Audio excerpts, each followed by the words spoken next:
সকালবেলা 5:30 6টা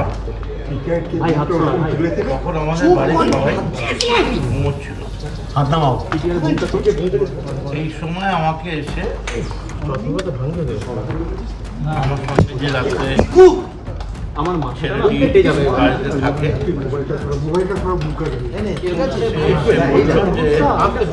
শুনতে দাও। আমি কিন্তু রিপিট করতে পারবো না, তাতে যার নেবার আছে আপনি বলুন। সে এসে বললো যে এরকম ইডি থেকে এসেছে, আপনাকে ওরা একটু বললাম দেখো। আরে মাথা বেঁকে এইবার ইডি থেকে জিজ্ঞাসাবাদ করে নানা রকম জিজ্ঞাসাবাদ যেরকম করে আমার জীবনে, আমার রাজনৈতিক জীবনে আমি যা কখনো শুনিনি, মানে আমার আমার একেবারে মানে গলায় দড়ি দিয়ে আত্মহত্যা করতে ইচ্ছে করছিল। আমার সারা রাজনৈতিক জীবনে দীর্ঘ যা কোনোদিন শুনিনি, আমি শুনলাম ইডি তাদের বক্তব্য যে এই যে বিভিন্ন পৌরসভায় চাকরি দেওয়া হয়েছে, তাতে কামারহাটি পৌরসভায় কয়েকজনকে চাকরি দেওয়ার ব্যাপারে আমার ইনফ্লুয়েন্স রয়েছে। এইটা যিনি ঠিকাদার এই চাকরিগুলো দিয়েছেন তিনি নাকি বলেছেন, আর যারা চাকরি পেয়েছে তাদের মধ্যে কেউ কেউ নাকি বলেছে যে তারা ক্যামেরাটা ভেঙে যাবে তো, টাকাও দিয়েছে। আমি চাপছি, পাশে ক্যামেরা রয়েছে তো আমার। আমি আমার নিজের বাড়ির তলায় দাঁড়িয়ে ঈশ্বরের নামে শপথ করে বলছি, যদি কেউ প্রমাণ করতে পারেন যে এই কামারহাটি পৌরসভা নয়, কোথাও জীবনে কোনো ব্যাপারে কাউকে কোনো রকমভাবে উপকার করে চাকরি দিয়ে বিপদে পাশে দাঁড়িয়ে তার পরিবর্তে আমি কোনো রকম টাকা বা ঘুষ বা কোনো রকমভাবে তার উপরে চাপ দিয়ে কোনো রকমভাবে আমি কিছু নিয়েছি, রাজনীতি ছাড়বো না, আমি সব কিছু থেকে পদত্যাগ করে গলায় দড়ি দিয়ে দেবো। তার কারণ অভিযোগ হতেই পারে, যে কেউ অভিযোগ করে। মমতা ব্যানার্জির নামেও অভিযোগ হয়েছে, এ আসছে। শোভনদেব চ্যাটার্জির নামেও অভিযোগ হয়েছে। তখন আমি জিজ্ঞেস করলাম যে এটা কি ব্যাপারে, বললো কামারহাটি পৌরসভায় কিছু লোক নেওয়া হয়েছিল, সেই লোক নেওয়ার ব্যাপারে আমি না বলছো তো আমার এটা অবস্থাটা দেখো ইনফ্লুয়েন্স করেছি। ভাই ক্যামেরা ভেঙে যাবে আমার।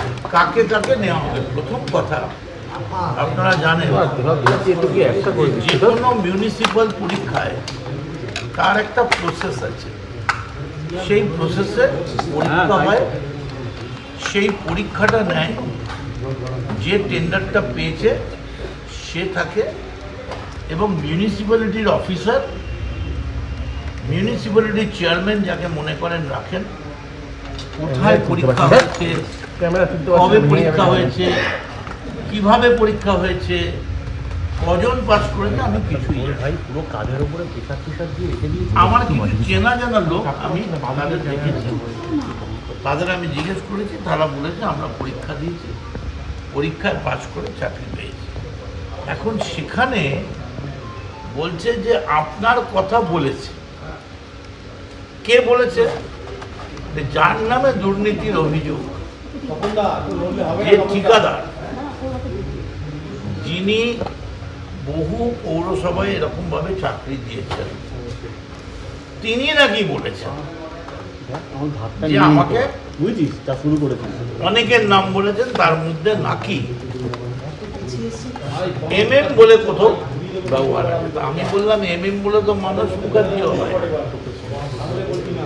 MM বলে তো অনেক মধুমিতা মৈত্র হয়, এমএম বললে যে মদন মিত্র আপনি কি করে যাচ্ছেন? কোথায় বলেছে? না কোথাও বলেছে। কোনো ডকুমেন্ট ছাড়াই সকাল থেকে প্রায় 12 ঘন্টা তারা সমস্ত রকম দেখেছে, সার্চ করেছে এবং আমি অবাক হয়ে গেলাম। এমন তারা ও ভাই পিছিয়ে প্রশ্ন করেছে পিছিয়ে যাও। যে মনে হয় তারা কনফিডেন্ট যে আমি বোধহয় নিজে চাকরির পরীক্ষাগুলো করিয়েছি। আমি তো জানি না কোন বাড়িটা 4 তলা থেকে 5 তলা হবে, কোনটায় কাজ হবে, কোনটায় হবে না, কে চাকরি পাবে, কে পাবে না, এটা কোনোটা আমার ব্যাপার নয়। আমরা কিছু কন্ট্রাকচুয়াল, ধরুন আমি যখন মন্ত্রী ছিলাম তখন আমাদের বছরে একটা করে অ্যাটেন্ডেন্ট দিত, যে 10 মাস চাকরি করার পর পার্মানেন্ট হতো। 5 বছরে 3-4 ছেলে ওই ঢুকে কন্ট্রাকচুয়াল থেকে পার্মানেন্ট করে এর বাইরে তো আমি নিয়ে বলতে পারবো না। এবার প্রাইভেটের সিকিউরিটি এজেন্সিতে কন্ট্রাকচুয়ালে অনেক ছেলে আসে, প্রাইভেট গার্ড, ইভেন্ট ম্যানেজমেন্ট, বিয়ে বাড়ি, বড় বড় লাউঞ্জে প্রোগ্রাম, এইসব জায়গায় অনেক ছেলে এসছে। আমি হয়তো বলেছি যা, কিন্তু কামারহাটি খোলা যাবে না। কামারহাটির এই তোমরা পিছনে যাও। মানে এই নিয়োগের সঙ্গে ভেঙে যাবে ভাই ক্যামেরা ভেঙে আমার যাবে। কোনো ব্যাপারই নয়, কারণ আমার পৌরসভার সঙ্গে যুক্ত নই। পৌরসভার কোনো ব্যাপারে আমি থাকি না। আমার পৌরসভার ব্যাপারে একটা সিগনেচার করার পর্যন্ত অথরিটি নেই। আমি আমার যা বলার বলেছি, ওরা ওদের কিছু সিজ করেছে গৌতম মদন দা, কিছু পেয়েছে সিজ করার পর, কিছু সিজার লিস্ট আপনাকে শুরু করেছে। সিজার লিস্ট তো কিছু নেয়নি। সিজার লিস্ট নেয়নি, বললো নিয়ম হচ্ছে আপনাদের টেলিফোনগুলো রাখতে হবে, আপনি ওখানে অ্যাপিল করলে টেলিফোনগুলো দিয়ে ফোনটা দিয়ে গেছে তাই তো? টেলিফোনগুলো, যেহেতু এই টেলিফোনগুলো আমরা এসছি, টেলিফোন আপনি আমাদের অফিসে যেদিন ডাকবে আপনাকে ডাকবে, কবে ডাকবে কিছু বলেছে? যত তাড়াতাড়ি সম্ভব ওরা চিঠি দিয়ে ডাকবে। কতগুলো ফোন সিজন হয়েছে মদন বাবু? আমার 2টো ফোন আছে, 2টো ফোন।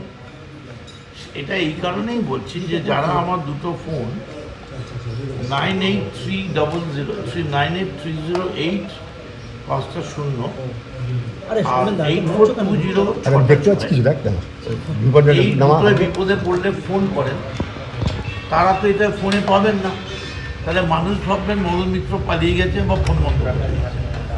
সেই জন্য আমি তাদের বলেইছি যে আমি নতুন সিম নিয়ে নতুন ফোন থেকে ব্যবহার করি। ওরা বললো এটা আমাদের রুটিন প্রসিডিওর, এই ফোন আপনি অ্যাপ্রোচ করলে পেয়ে যাবেন। আমার সামনেই গালা দিয়ে সিল করে আমায় দিয়ে। তবে আমি মনে করি ইডি যে এসছে এদের কোনো দোষ নেই। এরা একটা পার্ট অফ এ সিস্টেম। কিন্তু এই ইডি পাঠিয়ে যারা পেছন থেকে গলকাঠি নাড়ছে, তাদের কাছে আমার বক্তব্য যে মুখে এক কাজে এক, পাপ কিন্তু বাপকেও ছাড়ে। আমি নির্দোষ, আমি যে কোনো জায়গায় প্রমাণ দিতে রাজি আছি এবং আমি ওদের বলেছি আমি যাচ্ছি কামারহাটি মিউনিসিপ্যাল করতে। আমার সামনে একজনকে দাঁড় করিয়ে বলুন যে আপনি আমার থেকে টাকা নিয়েছেন।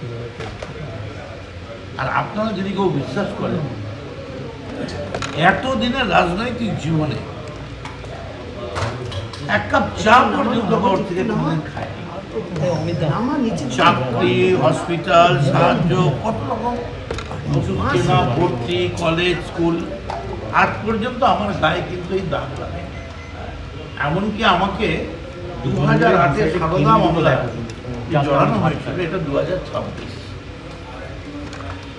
আমি কিন্তু তারপরেও ব্যাংক অ্যাকাউন্টে ব্যাংক অ্যাকাউন্ট দেখতে চাইলো কিছু না আমার নেই। বলছি আপনি আপনাদের দলের মধ্যে বেশ কিছু বিক্ষুব্ধ বিধায়ক রয়েছে বা তারা যখন কোনোভাবে শিবির বদলাচ্ছে এবার কি করে দাও নাকি? রাতে হয়ে সঙ্গে গেছে। আছেন কোথাও কি একটা রাজনৈতিক হিংসা হ্যাঁ দেখো আমার ঘাটটা দেখো এটা একটা রাজনৈতিক হ্যাঁ তাহলে পদক্ষেপ তো বলছি, এটা নিঃসন্দেহে রাজনৈতিক পদক্ষেপ এবং আমি এই সেন্ট্রাল এজেন্সিকে একটা ফোঁটাও I don't like to make any comments on the central agency, Enforcement Department, ED, and I don't like to condemn them because they are a part of a system and they have been compelled to come to my house. Sir, would you call this political vendetta? Thank you I think it is a political vendetta and it can only be done by the ruling party because they are in power. But it is very unfortunate. They could have taken revenge in some different manner.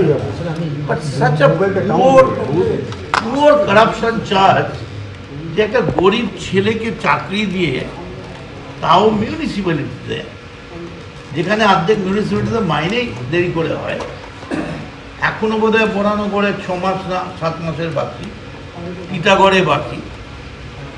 একটা চাকরি দিয়ে মদন মিত্র যদি নেয়, এটা কামারহাটির মানুষের কাছে আমি বলছি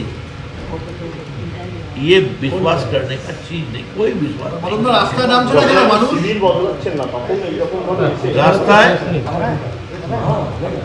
রাস্তায় মানুষ নামলে আপনি দেখবেন 9টার পর শুনশান হয়ে যাচ্ছে।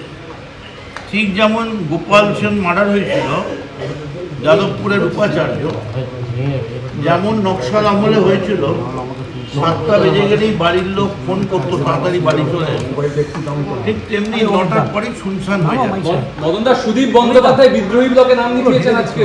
আপনার সহযোগীরা কোথায় যারা আটকে গেছে এখানে মাইকটা ডাউন করো আটকে গেছে এখানে দেখুন আরে আটকে গেছে আবার আটকে গেছে আপনারা লিখিয়েছেন কি করেছেন, আমি ওই তো বেরিয়ে গেছে আমার নেতৃবৃন্দকে জানাবো, আমার নেত্রী মমতা বন্দ্যোপাধ্যায় তাকে জানাবো এবং আমি উকিলের সঙ্গে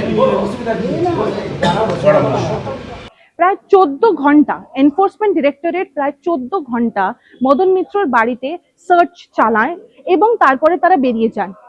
প্রথমে আমরা বলেছিলাম যে এনফোর্সমেন্ট ডিরেক্টরেট মদন মিত্রকে অ্যারেস্ট করবে কি করবে না, বা করেছে কি করেনি সেটা নিয়ে কোনো ক্ল্যারিটি নেই। তবে এখন আমরা কনফার্ম করতে পারবো যে মদন মিত্রকে এনফোর্সমেন্ট ডিরেক্টরেট অ্যারেস্ট করেননি। মদন মিত্র তার বাড়ির বাইরে আসেন এবং উনি একটা মিডিয়া স্টেটমেন্ট ইস্যু করে উনি এটা বলেছেন যে এটা কোট আনকোট পলিটিক্যাল ভেন্ডেটা এবং যেই চার্জেসগুলো ওনার এগেনস্টে লেভি করা হয়েছে সেই প্রত্যেকটা চার্জকে পেটি বলে মদন মিত্র ডিসমিস করে দিয়েছেন। মদন মিত্র জোর গলায় এটা বলেন যে কটা চার্জ ওনার এগেনস্টে লেভি করা হয়েছে সেই একটা চার্জ যদি এনফোর্সমেন্ট ডিরেক্টরেট প্রুভ করতে পারে তাহলে তার এই যে দীর্ঘ রাজনৈতিক ক্যারিয়ার সেটা যে উনি ত্যাগ করবেন তা নয়, উনি নিজে গলায় দড়ি দেবেন। এই কথাটি মদন মিত্র কোট আনকোট বলেছেন। তা বাদে মদন মিত্র এটাও জানান, সিজিওর লিস্টের কথা যখন জিজ্ঞেস করা হয় উনি বলেছেন যে ওনারকে কোনো ট্যাঞ্জেবল কাগজ সিজিওর লিস্ট হিসেবে দেওয়া হয়নি, কিন্তু তার বাড়ি থেকে অ্যাজ সাচ কিছু নিয়ে যাওয়া হয়নি, শুধুমাত্র 2টো সেলফোন, মদন মিত্র 2টো আইফোন নিয়ে বেরোনো হয়েছে। এখন আপাতত এটাই এই ইনভেস্টিগেশনের উপর আপডেট। বলে রাখা জরুরি, তৃণমূল কংগ্রেসের প্রাক্তন মিনিস্টার সুজিত বসু, ওনাকেও কিন্তু এই মিউনিসিপ্যাল রিক্রুটমেন্ট স্ক্যামে অ্যারেস্ট করা হয়েছে। তবে মদন মিত্রকে আজকে দীর্ঘ 14 ঘন্টার সার্চ এবং প্রশ্ন উত্তর পরেও এনফোর্সমেন্ট ডিরেক্টরেট এখনো অ্যারেস্ট করেননি। এরপরে ইনভেস্টিগেশন কোথায় যায়, কোন দিকে গড়ায়, প্রত্যেকটা দিকের উপরেই আমাদের চোখ থাকবে। কিন্তু আপাতত কলকাতা থেকে ভিডিও জার্নালিস্ট রনি সাঁতরার সাথে আমি Titas, news the truth, NTT বাংলার জন্য।